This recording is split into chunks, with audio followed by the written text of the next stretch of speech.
Iba na talaga ngayon ang update ni Meta sa pag-engage. Iba na din ang update niya ngayon. Kaya nakikita na ang inyong ginagawa na hindi tama ang inyong pag-engage. Kasi napansin ko talaga yan sa aking photo. Marami na silang nag-engage pero wala kahit isang views. Sa akin okay lang. Pero sa iba, ewan ko lang kung okay sa iba. Kaya kung ako sa inyo, gamitin yung tamang pag-engage. At turuan ko kayo kung anong tamang pag-engage.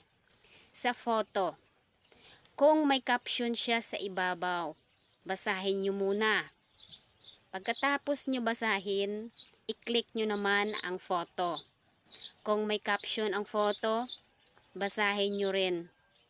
Pagkatapos nyo basahin, mag-like kayo at mag-comment na related sa caption niya. At sa Reels na naman, i-click nyo muna ang video. Tapusin nyo hanggang dulo. Bago kayo mag-comment at mag-likes na related sa video ang inyong comments. At yan lang ang aking maituro sa inyo kung paano mag-engage ng tama. Pero sa akin okay lang. Alam ko kung sino. Pero okay lang sa akin. Sa iba, sinishare ko lang to. Kasi sa iba, hindi ko lang alam kung okay din sa kanila.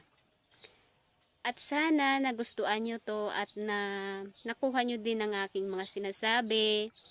At magamit nyo din sa inyo to. Salamat sa inyong lahat. Sana nagustuhan nyo.